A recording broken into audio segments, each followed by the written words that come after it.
Mike Jeffers, Chicago Jazz Magazine, and welcome to the October 2019 feature interview. I am so excited. Chico Freeman is here. He's in town. This is going to air after his Jazz Showcase hit, but he comes in town all the time. But you know, he's a product of Chicago, moved to New York. He has played everywhere in the world. We are going to try to cover as much as we can on this interview, but I'm so glad that we got to sit down with you while you're in town here in Chicago. So Chico, thanks for being on this show, and thanks for being the feature interview for this month. Thanks for having me. I'm excited about being here. I'll tell you, you know, we've been talking off camera, and I wish we were running some of that because, I mean, the stories we're talking about, just, it's incredible. So without going completely down the bio chain and all that stuff of Chico, because I could just continue to talk about it, but why don't we just kick it off first? All right, you're a product of Chicago, Von Freeman's son. Obviously, the Freeman family is just known for music in Chicago. Fascinating. You actually were not gravitated. You did not pick up the saxophone right away. You wanted to be a vocalist, I think, at one point in high school. That was your first instrument, is that right? No, actually in grammar school. Grammar school, because I was in the choir. Okay. You know, the boys' choir. Mm-hmm. You know, when But how did that happen? Like, I mean, you had to have the saxophone playing all around your house as you were growing up. Well, right? when I grew up, my family, the Freeman brothers, my dad used to have rehearsals at the house. So my Uncle George on guitar, my Uncle Buzz was the drummer, and from time to time, let's see, we had Andrew Hill on piano and Don Baltazar on piano, and we had Malachi Favors on bass. I said we, but actually my father had Malachi Favors and Leroy Vinegar on bass, and so that was the band. So we would have these rehearsals, and in the summertime it was particularly fun because on our block we had like 23, 25 kids. And my mom was like totally, you know, the kids loved my mom. They called her Aunt Ruby. So when my dad would, of course back then there was no air conditioning, so she would open up all the windows and all the kids would come down, they would sit on the porch. And they would be rehearsing, and they'd be all out there listening to the music. Wow. And my mom would make lemonade for everybody. I mean, but with your dad, I mean, they were playing. Your dad was playing every night of the week, basically, right? At that point, Well, he was playing a lot. I mean, I'm a kid. I don't know exactly, right? But he seemed to be gone a lot. So yeah, I think probably that's. But he was also, I mean, he was also playing with like some of the heavy hitters of the jazz. I mean, jazz legends, right? I mean, in Chicago, yeah. I mean, you know, Johnny Griffin and Gene Ammons and Nat King Cole and. Were they all over at your house at one point? Well, at one point I would see them from time to time here and there. You know, later on when after I got out of college, you know, I used to bartend for my dad. So. At the places, the clubs who were like the Enterprise, Betty Lou's, and places like that. And I would be down there, and I got to meet people like Don Byas, even the older greats, you know. That's where I met Gene Ammons and Sonny Stitt and Dexter Gordon and Norman Connors. You know, they would come down and they would play and to come and sit in and play with. After they played the showcase, they come out and hang out with my dad. And, Clifford Jordan, you know, just a bunch of the great players at that time. So how is it, like, when did you first, like, get influenced by jazz? Because I know that, you know, you're in the choir, and there's jazz all around you, but it doesn't seem like you were, like, connected to it at that point. Well, was there a moment when you, like, just like... Of course, every kid, you know, that's true. Hooks up with their peers, you know. So when I was in grammar school, I was hanging out with my... the Drifters were, like, the big hit, you know, and so... I remember Joseph Cash, the name still sticks with me. He started a singing group in grammar school, and I joined that singing. I was part of that singing group, and we would sing. So I'd like to do that because I was in the choir. But when I was 5 years old, I started playing piano. So I took piano lessons from 5. Then later I joined the band, but I was playing trumpet. And that's because my brother and I went, like kids, we went down to the basement. My father was in the Navy. And we found a bunch of his old Navy stuff. He was in the Navy with Clark Terry and a bunch of people, you know, the Navy Hellcats, I think was the name of that. Okay. It was a very famous Navy band, you know. Anyway, we went down and we went rummaging through his stuff, and we found trumpet and an alto saxophone. And just as luck would have it, I picked up the trumpet and my brother picked up the alto saxophone. So we started playing down there. My father heard all this noise. He didn't know what, because we weren't supposed to be down there anyway. We weren't supposed to be in it. Digging around in his stuff. He loved to tell that story too. He called, I heard all this bleating and blatting, he would say. because we couldn't play. Anyway, that's how I ended up playing trumpet. So I went to school and joined the band and playing trumpet. My brother also, he joined the band. He started playing saxophone, alto saxophone. So that was my introduction to the instrument. And then one day, my father had records that they were precious like gold. We didn't want us to touch them because, we'd scratch them. Sure, of course. And one day he was out, and I woke up in the middle of the night and I went downstairs and didn't, with no regard to his wishes or requests. I pulled out this album and put it on. And I sat there, and that was the first record and that was Kinda Blue by Miles Davis. Wow.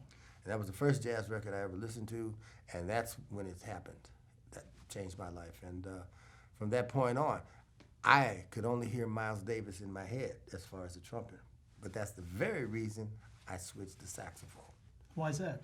Because I didn't like any other trumpet players. Nobody. I mean, Clifford Brown, all of them. I could only hear Miles in my head. And I knew I wasn't going to be successful copying Miles, Right. Being a clone of Miles. So.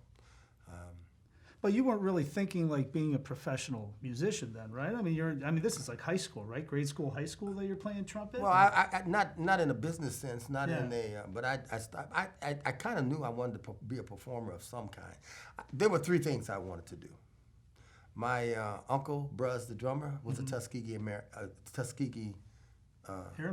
Sorry. Yeah. Yeah, he was a Tuskegee Airman, and so he flew, and he flew planes. He was in the Air Force. And so I wanted to fly planes. So that was one. The other thing, I was a basketball player, and I wanted to play basketball, too. And the other thing, I knew I wanted to perform. And I thought maybe singing, but then when and then music. So I somehow knew I was going to do one of those three. Mm-hmm. And so somewhere, without me really thinking about it, Yeah. that was guiding me. But you went to school though. So when you finished high school, then you ended up going to college. Yeah. But you didn't go to college for music, did I you? went for mathematics. I got a 4-year scholarship to Northwestern University. But I was smart too. You were smart. So they said. But yeah, so I got a 4-year scholarship to Northwestern University in mathematics. Wow. So. I mean, was that like with math? I mean, is that just something that drew you? You were drawn to math. I mean, it was like science and math, or what was it? Well, yeah, I guess so. I was good at it, and I like science and math. But the way that happened, I like a challenge, and when I was in high school, I went to Parker High School, and the school was overcrowded.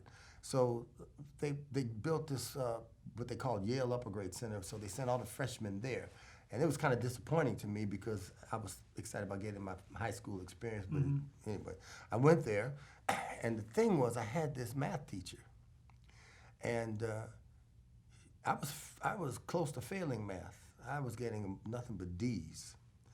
And one day, we were doing equations, and she got sick, and we had a substitute teacher. I'll never forget his name, Mr. Gaetjes. These are a few people that stand out, Yeah. right?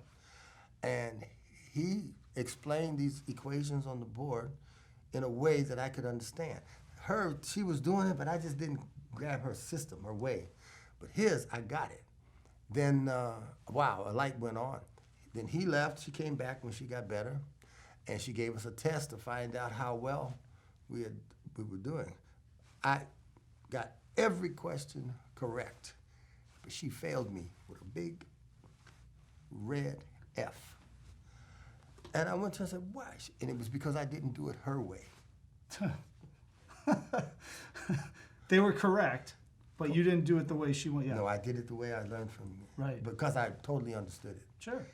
And I argued with her, but she wouldn't change it. And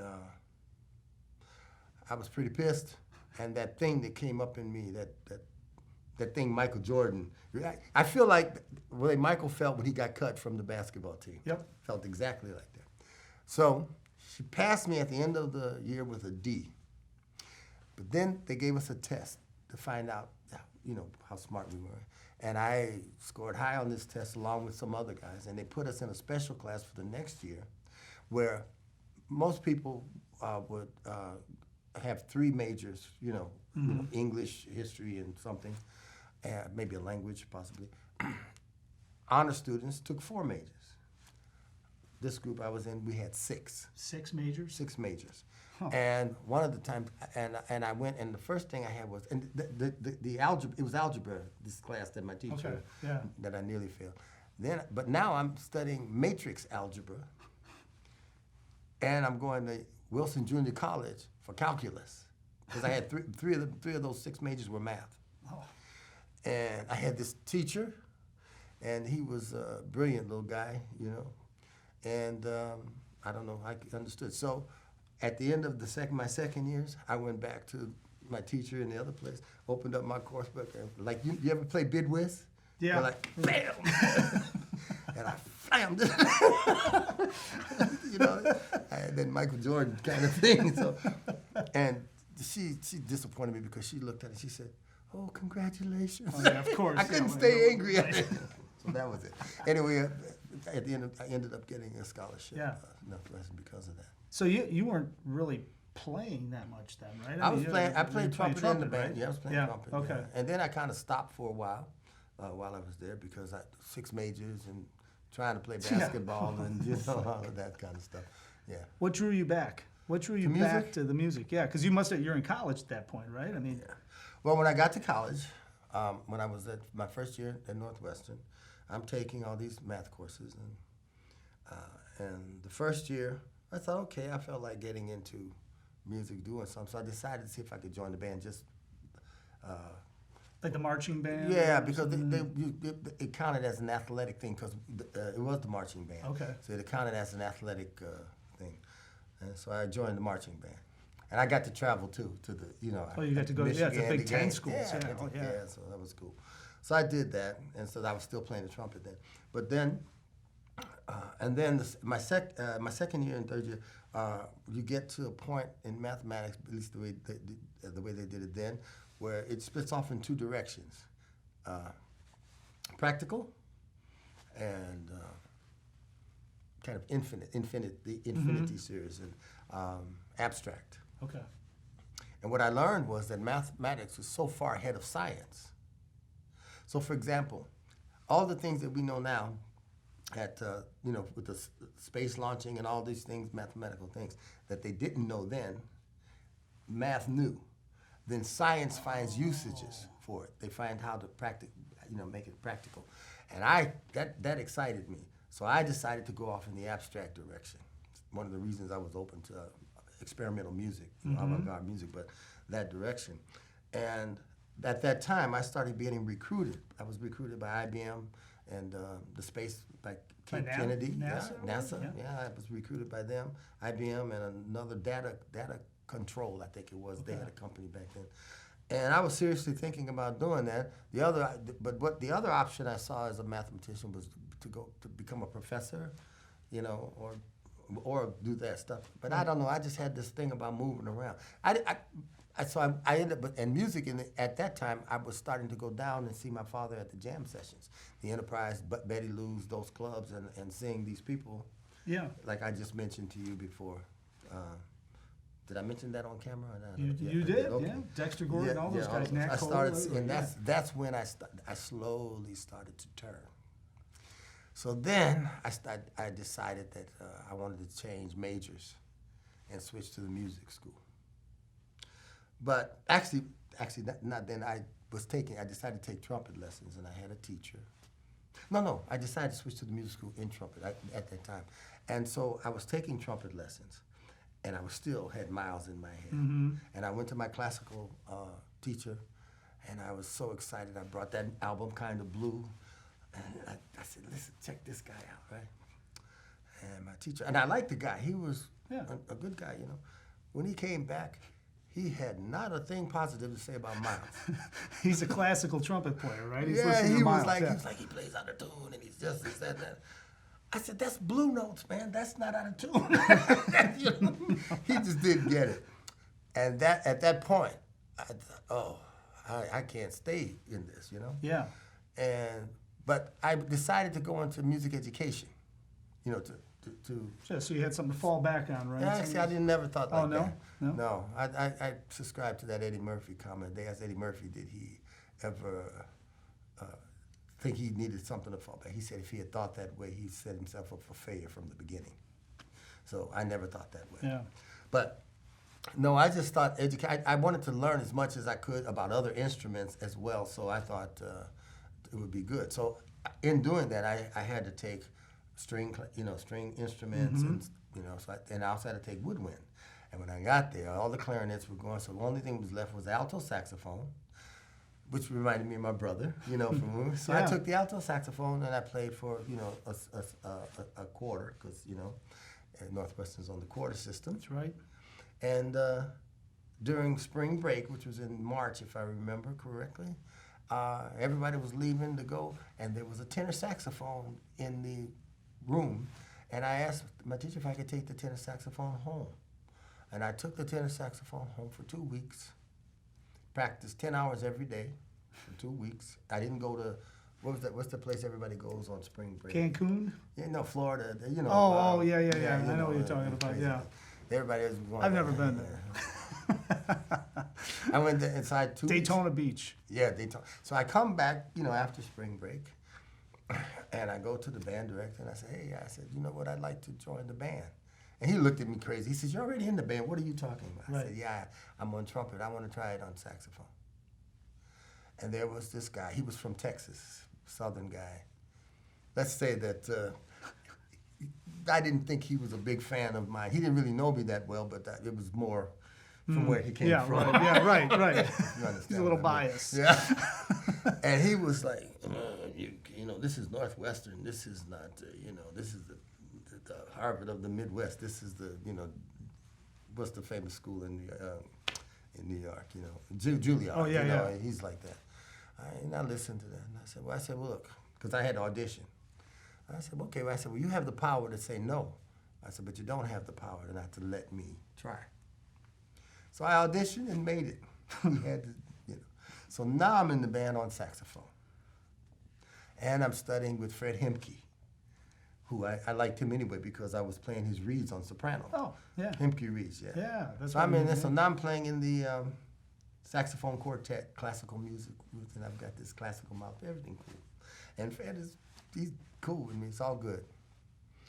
Then one day I go down to play with my dad at Betty Lou's, I remember, and Clifford Jordan was there. And I felt like, okay, I kind of can play now. Had he heard you play yet? I mean, had he heard you? Yeah, oh yeah. My dad, I mean, like sax, like. Yeah, at home, yeah. I mean, at home I would go there and he would never let me go. But he had heard me there. Okay. But not out, only practicing. Yeah.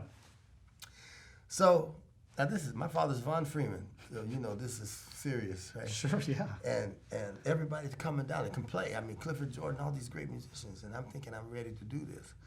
And so I said, okay. And my dad's cool. His chest is out like this, and Clifford said, okay, let's see what Von's son sounds like. Man, I got up on the stage, and I started to play, and my sound would sound like tearing paper. So, just... Compared to those guys, man, it's like a whole other ball game, right? Mike, painful. Not only to me, but I look at my father and his chest would. Clifford was like. So, at the end of the night,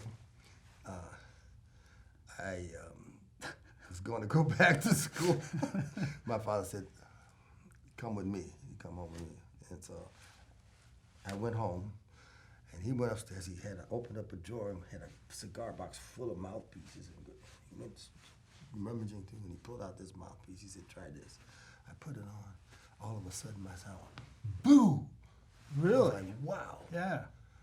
And he said, you take this. He said, I was making this for me. He said, but you need it more than I do. So it was really, the notes were there pretty much. Yeah. It was the sound, well, right? but the sound, the notes mean nothing without sound, you know that. So. That it's interesting you brought that up too, because I mean, kind of now you're playing sax and all that at that point, but I want to kind of vamp a little bit because, you know, Chicago's known for that big tenor sound, man. Absolutely. You know, Jug, Yeah. your dad. Johnny Griffin. I mean, you know, you can go down the list, Yeah. right? I mean, so it's interesting to me that you brought that up with the sound thing because, I mean, that's like the signature Chicago sound. You have that sound that you've even developed even more. Was that even in your mind until that happened to you? And then what happened once you heard that? You were like, "Whoa! How could you go back to Northwestern with that sound now?" Well, this is kind of this. Interesting. You mentioned this. That you bring this up. Of course, after he gives me the mouthpiece, he says to me before I leave, he says, "You can play 1,000 notes, but if you don't have a sound, no one will hear you." He said, "Or you can play one note, but if you have a sound, everyone will hear you." And that was the advice he gave me walking out the door. So I go up to Northwestern, and I'm like thrilled, man. So I come back the next day for saxophone quartet rehearsal with Fred. We start out, and I'm boom, big ass sound, and just and Fred is going, "Oh my God, what happened? What did Chico? What?" He's like, "Oh, stop!" He stops the band. I said, "Yeah." He said, "What?" I said, "I got a new mouthpiece. Isn't it great?" He said, "No." And Not for that. oh, he was out. Yeah. And there's a very ironic thing that happens to this. He says, "No, this is classical music. We want everyone to sound the same." That's true, though. Yeah, it's absolutely true. So That's that was my true. first lesson, you know. So Yeah. I went back to my old Selmer C-Star, you know, Yeah. and played the rest. But then I'd go on the weekends, I'd go and switch up mouthpieces and do that. How hard was it to because I'm curious because I want to talk about that a little bit. How hard was it to switch back and forth, and then how long do you think it took for you to develop? Because I always like asking people this that are like as accomplished as you and have recorded as much and played with so many people. How long was it before all of a sudden you decided this is the sound I'm happy with? This is me. This isn't me copying other people. This is like it. Well, the funny thing is, I didn't have a saxophone at that time. I still was playing that. You're borrowing the one from and it was a Northwestern? Bundy, the student model. Selmer. My brother had a Bundy. Yeah. I think I sold it for $20. I didn't have it. Yeah. Then one day I went to a repair guy with the Bundy. You know, he needed a little repair. I forget who the guy. I wish I could remember him because he actually was a pivotal point in my development. I went there and gave him the saxophone, and he said, "You know, you need a professional." I said, "I can't afford it. You know, I don't have money for that." And he said, "Well, look, you should visit pawn shops," he told me. And he said, "If you find a Super Action 80, a balanced action, he said, this saxophone is good." He said, "Even if it's in bad shape," he says, "don't worry about it. You pick it up and you bring it to me, and I can fix it up." Yeah. So as luck would have it, not soon after, some days after that, I started visiting pawn shops, and I found this pawn shop, and I found a saxophone, and it was only $100. So I took it, but it was in pretty bad shape. Yeah. And I took it to him, and he fixed it up.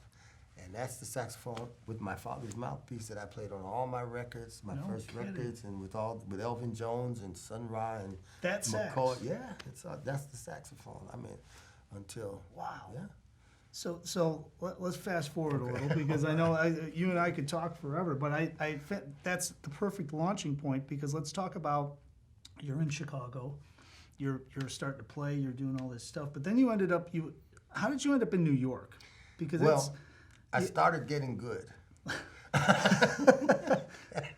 I was practicing a lot and getting good, and I started playing and experiencing. I was playing in R&B bands and stuff like that. Yeah, because you were playing all different genres here, right? I mean, I'm a musician here. I'm just playing where I can get the gig. And then did you do something with Earth, Wind, and Fire? I did. I played with Earth, Wind, and Fire when Maurice was here. I was in that band for a while, and I met some people there. And then at that time, the Regal Theater was happening. And the Regal Theater had, during my time, you know, they would bring Motown Review and Dionne Warwick and, you know, Temptations, all of these people, Stevie Wonder, little Stevie Wonder. And And then also there was another place that we played, well, Lou Rawls, you know, and another place where the Dells and the Spinners. Remember that group? Sure, yeah. And the Delphonics. So there was a gig. I was playing with Street Dancer. Oh yeah, I remember. Yes, Too. Sure, yeah. Through this Stankowski. Stankowski. Yeah, he's a great guy. As I was playing the blues clubs. You know, I would play up on the north side with those. Yeah, because it's Chicago, so you're in the Chicago blues scene, your South jazz, side. whatever. I played with Junior Wells and J.B. Huddle down at Checkmate and those blues clubs on the south side. Yeah. So I was just playing everywhere, and but then I got a gig to play in the band behind the Spinners or the Dells, or you know. And there's a guy. His name was Donald Myrick. We called him Hypmo. He was later he was the leader of the Phoenix Horns that played with Earth, Wind, and Fire. Oh yeah. And he also recorded with Phil Collins. The whole you know. And so Donald, I went there for the first time. The saxophone player got sick. Tenor player got sick. So they called me. I came in and I'm sitting next to Donald. He's there and I'm here. And I had never.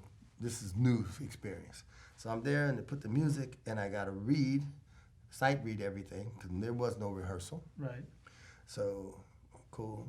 But you know, if you ever been in those bands, you know how the music can look. Donald was great.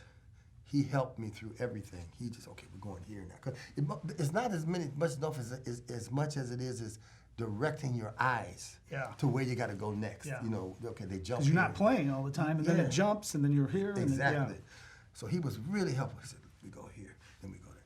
We did such a good job together, they started calling us together as a team. So he and I became really close, and I started playing. I played with Isley Brothers, Temptations, Four Tops. I played with everybody. Yeah. Michael Jackson, you know, Yeah. Jackson 5. And so that's how that happened. So I'm doing that now. I'm kind of going around, and then there's this other band, local band, Thunder Funk Symphony, Jesus Wayne's band, and I'm playing with this. I'm on the road, opening for different, and then I joined Earth, Wind, and Fire because Maurice was still in Chicago. This was before he went to California. So I'm doing all that and having the ball Having being a a good musician. time, I bet. Excuse me, having the ball being a musician. Yeah. So then, in Evanston, there was a place called the Amazing Grace. It was a great place. It was like I guess you could call it like a cabaret theater. Okay. It was a theater, but then it had tables also. It was a combination of a nightclub theater. And Charles Mingus came there. And I asked Charles Mingus if I could sit in. I went there. Again, I was brave. And this is where I learned And Charles another Mingus lesson. is pretty intimidating, right? You have no idea, extreme. Plus, I knew his history. Charles Mingus, if you messed up, the worst thing you could do to him was mess up his music. And if you did, he would stop the band, call you out. In front like of you're the everybody. drummer. He would say, he stopped the band, you know, and say, excuse me. He says, you guys paid to hear professional people play this music. It appears our drummer didn't get the message. And I mean, really, and he said, so we're going to start the song over again. Maybe he'll learn his part in that bar. He was brutal. And he was known for hitting people if you. I remember, he punched somebody out one time. So, and I don't know why I was so brave at that time. I I went up and I asked him, and he said yes, it was okay with him, but I would have to ask George Adams, who was the saxophone player with him at the time. So I learned 2 lessons. Number one, no matter what, he respected the musicians that were in his band. I could not have done that without George's permission. So that's one lesson. The other lesson I learned is because when I thought he said he'd be nice, call the rhythm changes or the blues or something. He called one of his songs that spanned 3 music stands.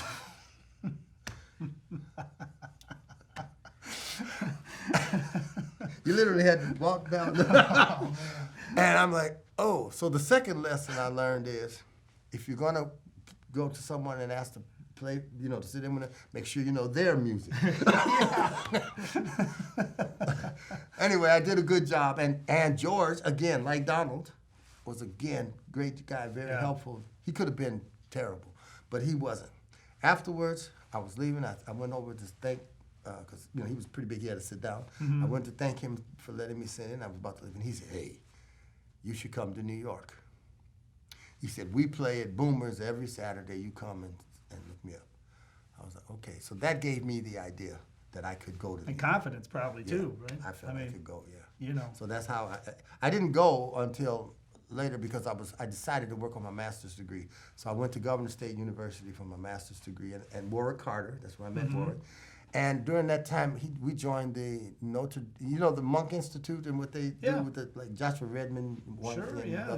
There's been some people from Chicago that have been a part of that. I was a part of the, I went to that school and we were in the Notre Dame Intercollegiate Jazz Festival, which did the same exact thing. And we competed. And the school with Warwick, we won 5 awards. I won 2. I won the best saxophone and the best soloist. And we won the best arranger, Vandy Harris, and a singer, I think, and something else. We won 5. Yeah. And as a result of that, we got the opportunity to go to Brazil in an exchange with the governor of Illinois and the governor of Sao Paulo, or in Sao Paulo. Yeah. So I went to Brazil because of that. Went down there and had a great time down there. I bet. And there's a lot of music down there, man. Yeah, and on the way we flew from Chicago to New York, and then New York to Brazil, and then from New York, Sao Paulo, I should say, Sao Paulo to New York. And I decided, because back then the airlines were a lot different, they allowed you could have layovers. You didn't have to just. So you could like lay over for I a could couple lay over of days. a couple of days. Yeah, they allowed that. I said, okay, I don't want to just make a quick change. So I decided, because Fred Hopkins, Henry Threadgill, they had gone to New York. So I decided I would stay. So I called up Fred at the airport. Oh, you're at the airport? I'm at the airport. And I thought, why not I just visit, see how New York is like? And I asked Fred, I said, Fred, can I stay with you a couple of days? He said, yeah. So I come in, I fly in, and I decide to go. I tell the airlines I'm going to be here for, I go, and Fred's living in this loft with David Murray, Stanley Crouch, and Philip Wilson. So, and now me. And I figured I was going to stay there for 3 days. Yeah. That was, after the first day, I go down there, and Henry says, Chico, listen, I got to go to Chicago. No, sorry. Yeah, Henry says, I got to go. And there was a Tin Palace downstairs. He says, listen, can you sub for me with Gene Lee? I said, okay, sure. So my 3 days turned into, because I had to stay the weekend because she was playing the weekend. And then she did so well that Tin Palace asked her to come back. So my week turned into 2 weeks. So, so you're there. Yeah. And Henry, so then he comes back. Then I meet Olu Dara while I'm there. And Olu's taking me around because I'm kind of like it. So he was working at a place called Dr. Generosity with Michael Carvin and Mickey Bass. So I go up there and I sit in. So I sit in with them. And Mickey says, come on, join the band. So now I'm playing, and this is every weekend, So now my 2 weeks turn into a month more, and I'm there every weekend, and so I'm playing with that. Then I come back and I meet Cecil McBee, and he's got a band and he's playing, so he asked me to come and play there. So now I'm playing with John Stubblefield, who's John from Chicago. Stubblefield. Yeah, sure, yeah. So John he got a gig with Nat Adderley, and he called me and says, Chico, can you sub for me with Cecil? So I do that. 3 months. Now I got to find some place to stay. Yeah, right. You're not staying there anymore. Yeah. It's like, so I actually slept on a couple of park benches for a while. Did you? I was homeless for a minute. Yeah, but then I got. But that was back in the day when when you were doing that, you were able to do that. Yeah. Meaning, like, you could go from one club, meet these guys, go to the next club, and there was enough work probably too, right? There's a lot. Well, of stuff I didn't know that. I had no idea I was going to be working like that. Yeah, I mean, right. And then the next thing I know, Sun Ra called me, and so he wants me to play with him. So I go to play with Sun Ra. Is he in New York then? Well, he's in Philadelphia. Oh, Philly, yeah, okay. And then Eddie Moore, great drummer, you know Eddie. Sure, he played with Sonny yeah. Rollins and everything. Eddie's playing. Rick Moore Newman, Joe Newman's wife, she had a place, 52nd Street. She reopened the 52nd Street Club. Yeah. It was a famous one, but Yeah. well, on 52nd Street, she opened that club again. And he was down there playing, and I went down to see him because I knew him. He was a friend of my uncle's, George. And he's there, and with Calvin Hill and Roland Prince, who's playing with Elvin Jones. And I'd sit in, and Roland said, hey, you should call Keiko and Elvin. Elvin's looking for a saxophone player. I said, okay, here's the number, call Keiko. So I get up the next day, go to a phone booth. I'm dating myself. I remember phone booths. Yeah. give Keiko a call, and she says, okay, we're playing the Vanguard, so come down. Elvin's playing at the Vanguard, so come on over. Down. Yeah. Now I'm thinking I'm going to audition, right? Sure, So yeah. I decide to be a little late. Not late, but I didn't think I had to be on it because she didn't say be there. She just said come down. Right. So I'm thinking I can come down, sneak in, sit in the back, listen, Yeah. She sees me walking in the club down the stairs. She panics. You got to go, yeah. Like I was late. I was like, oh man, I would never make this kind of impression. You know what I mean? Right. We just talked about that, right? Right. So she takes me. You know how you've been to the Vanguard, Yeah. So you know on the side, you go up to the side on the side. She says, take out your horn and everything. She take out my horn. Apparently she pushes me on the you had a stage. gig already? You were. I don't know if I had it, but she pushes me on the stage. I'm standing, and Elvin's playing, and Elvin's. And he looks over at me, and I'm like, and so Pat LaBarbera, you know, Elvin liked to use two tenors, so Pat LaBarbera was playing. I have no idea what they're playing. I don't know what key they're in, nothing. So I said, Pat, what song is this? Pat wasn't nice. He wasn't like Don Myrick or George. Pat turned his back on me. He turned around, looked the other direction. He turned his back. I said, oh, it's like that. Welcome to New York. Yeah, right. So Elvin, after they played, and then Elvin looked at me, okay, you play. So I went in my ear and I just played. Yeah. Then I said, because I said, Pat, tell me I said, at least tell me what key we're in. Right. Nothing. He didn't talk to me at all. So then Elvin, they knew what the next song is. They started the next song. I said, I'll give it one more shot. Pat, what song is this? Right. Nothing. Nada. So I played that one again. Yeah. I did not think I had that gig. Mm-hmm.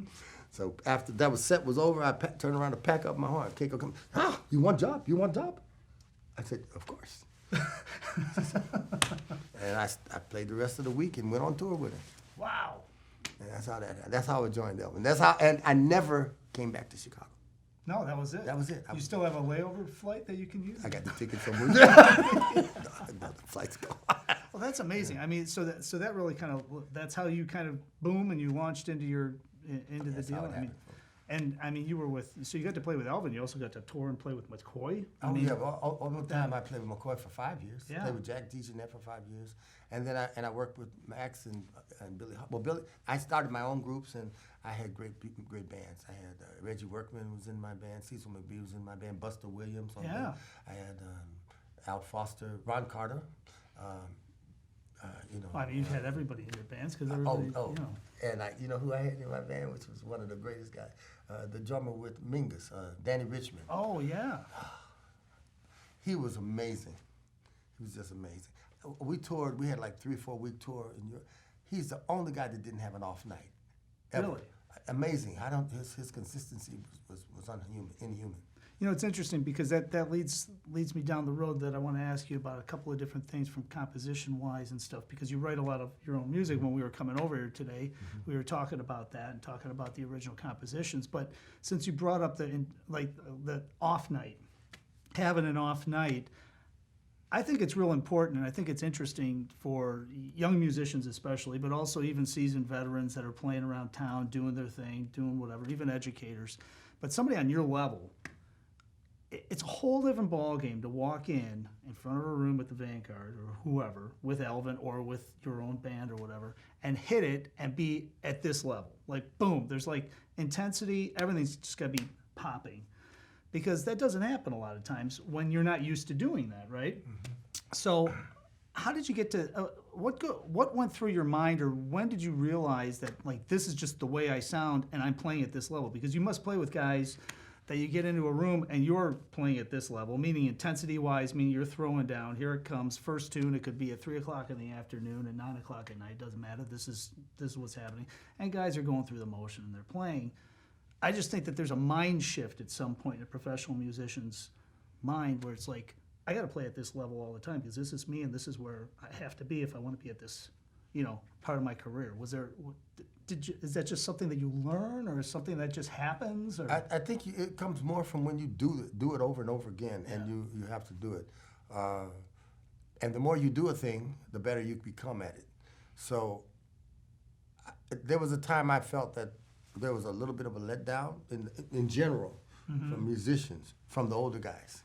But then, and I attributed it to the fact that Mingus he was the house band at Slugs, or, you know, and he played for a month every night. Then they would go on tour. Yeah. So guys had that opportunity to do that. That's how they kept bands together. And you look at the groups that had, you know, the Modern Jazz Quartet, the Charles Mingus, they, you know, Coltrane, Miles, they would have bands that lasted, you know, and stayed together. And the only way I saw that was, the only difference I saw was the fact that they would be able to play, they would be the house band or play a place for 3 weeks, 4 weeks, a month, 2 months, you know? Yeah. And then take off, and then somebody else would come in and be the house band for another month or two. And that was great. It was hard back then, a lot of times, to have that, you know. In fact, I don't think that's ever come back. That's why when I used to tour, I loved to play at Ronnie Scott's in London back then, because I got 2 weeks, and I was one of the only few bands that he'd give a month to. Wow. And but though I was 2 weeks in London with 1 night off each week. But when I would tour I toured with Don Pullen, we had 6 or 8 week tour, 1 night off. That's it. So every night that you were there. And that particular tour I did with Don, Rashid Ali had a club in New York. He drummed with Coltrane too after Elvin. And it was called Ali's Alley. And we toured for 6 or 7 weeks in Europe. And we were like on that level, like just. You guys could wake up out of even bed I and didn't get think there that we could get higher, but every night it got higher and higher and higher and higher. And when we came to New York, we flew in, we had one day, and we started at Ali's Alley. And when we walked in that place, I remember the last 3 nights, the last night we were there, we were playing so incredible that, and he was supposed to close. So he turned off the lights. He told everybody, the outside lights, he told everyone, he said, you can leave now or not, but if you stay, we're gonna close the door and lock the door. Everybody stayed. The place was jamming. Nobody left. He closed the door, locked it, made it look like he was closed. Yeah. And we played because we still had it in us. I mean, we were done. We had played all the set, hit that last set, and I saw myself leave my body. And it just was on and the people were there. I wish that my father always said that those great magical moments are never recorded. Yeah, right? They're never recorded. That was one of them. And that was after like 8 weeks of constant playing, and that was the last night, and it was just amazing. So I think that those guys played all the time. I think that helps you. Yeah. You know. Well, and that's you, right? I mean, you play all the time. Well, you played all the time, and now you're playing all the time, and that's how you get to that level. That's probably the key, right? And also a mindset too, though. I think, you know, at some point, because I mean, you. Well, they got 72 games at the NBA, or 75, whatever they got. Yeah, That's a lot of playing, you know. Yeah, and they finally get to that level. That's yeah. So also, you're writing a lot of music. You've written a lot of music, and we were talking about this new project you're starting to put together here in Chicago, which is going to be really exciting. I don't know how much we can talk about that, but as far as your compositions, I'm always curious too, from a saxophone player or just a soloist. All right, so you write a tune, you compose a tune, you're the composer, arranger. Then you get into a room, you got the band, you got to rehearse. Now you have to be the sax player, the improvisationalist. Do you take yourself out of the compositional role? Because to me, that's kind of difficult. If you write the tune and everything, and now I'm going to solo over this. Now you wrote the thing. So if you don't like what's going on, you can just change stuff. Or this is what I wrote, this is the way it's going down. Do you have to have a brain shift when you're now the guy playing over your tune? Like, are you taking yourself out of the compositional role, I guess is my point. Sometimes, yes. Because I have to open up, I like to open the doors for the players to contribute. I never tell them what to do. Right. Because I don't want them inside my head. I don't want them there at all. I wrote the thing, and I want them to react to what it means to them, or you know how it does. Mm-hmm. So yes, I do take myself out, and I leave it to them, and then we play, and we see what's happening. I played 2-3 times maybe before if I have something to say, it'll only be if I really don't like something that they do. Then maybe I'll speak up, and then I'll find out. So yeah, I usually take myself out, give them the opportunity to find out what it means to them, and then if we end up doing something differently, I never argue about what we're going to do. Never. If we have a differing opinion about how something should be done or go, then we stop and then we say, okay, let's play it. And you play it each way and give it all you have. Yeah. And then the music will tell you what works for this group of guys or this group of musicians. Yeah, because to me that would be really difficult. I mean, you've written a lot of music over the years, and you've played with a lot of different personnel in your groups and stuff. So each tune's probably got a little bit of different, depending on the personnel and all that stuff. But as an instrumentalist who wrote the tune, it's interesting to me that you can separate from that and say, okay, you put your ego by the door and say, all right, this is what it's going to sound like with this group. Their ego. You check it. There's Kinda- no time. I don't mind. Everybody has to have an ego just to get up on the stage. You need it. I just don't want any ego problems. Yeah. So I expect ego. I mean, I expect confidence and all that. That's great. You have an ego, but no ego problems. Right. So I don't really say check because you have to have it. You need it, to do this. Yeah. You know. Well, let's talk a little bit about, so you've got a project that you're working on for 2020 in Chicago, I think, and we're talking a little bit. Can we talk, how much can we talk about that? Talk a little bit about Tiny bit, but you're actually, we'll touch a little bit about that, but I also want to talk about, since this is coming out October 1st, we can talk about what you have coming up October, November. You're going to Europe, you're going to Switzerland, you're doing a lot of different stuff here. Yeah, I'm taking this project to Switzerland in November. Okay. And it's called Chico Freeman Voices of Chicago. And it's a mix of jazz and gospel together. And it's dedicated to my grandmother. Because, my family, as you know, my dad's gotten his due, and my Uncle George, and, people know the names, but they don't realize that their mom was a gospel singer who sang with people like Mahalia Jackson and the Clara Ward singers. So I want to give her some my brother, I say, she needs some ink too. Oh, for sure. Yeah. She's the one that's probably started the whole thing. Yeah, my uncle's playing guitar because of her. Yeah. So I want to make sure she gets some, so this project's dedicated to her. And I've picked some singers here that are some of Chicago's finest singers. So it's going to be a combination, jazz, blues, gospel, everything put together. Put together, all that, yeah. It almost reminds me of like with you. I mean, you play all these different genres, so it's almost like you're also paying a little homage to how you came up too, right? All the little influences from Chicago. I grew up with my grandmama, and she introduced me to gospel music. I mean, she was church and everything. I listened to her sing and play gospel, sing gospel. Her husband, my grandfather, was a piano player and one of the first black policemen on the Chicago police force. So oh, really? His best friend was Louis Armstrong. My dad and my uncles grew up listening to their father, my grandfather, played duets with Louis Armstrong. Really? Yeah, piano and trumpet. So, yeah. Is that still the same piano, by the way, that's in your uncle's house? No, I don't think so. Oh, okay, because he's got some piano. That's an old-ass piano. Yeah, I was going to say, I was like, whoa. You've been there. Oh, I've been there, man. I've been there. So that you're taking this project down the road in November. Is that kind of the plan? It's debuting in Switzerland and Germany in November. Okay. And then you were talking a little bit off camera. So you're doing stuff in Switzerland, and then you're also touring a little bit, right? Aren't you doing some other things? I'm playing the showcase next week. Yep. Well, actually, before that, I go to Ann Arbor. And I just came from Syracuse and Auburn, and then I'll do the showcase next week.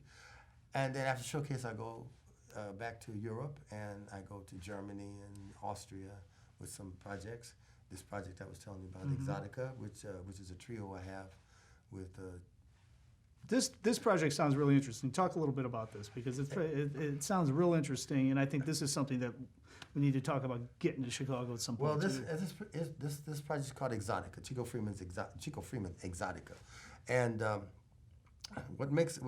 the first thing that makes it interesting is the percussionist who's playing with me. He's a Swiss guy, and he plays a particular instrument. It's called hang. It's spelled hang, like in English, just hang. But in Swiss German, it's pronounced hang, and it means it means hand, and it's played with your hands. And it's like two woks. Oh yeah, okay. The wok pots. Concave, yeah. And put together like that. And they're indentations and they're pitched.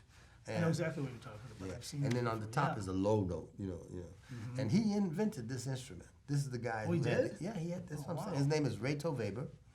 He's the inventor. He came up with the idea, and he found a guy who could make it. He didn't make it himself. He didn't put it together, but he invented it, and he did that. And so then he got it. So he was the first person to play it.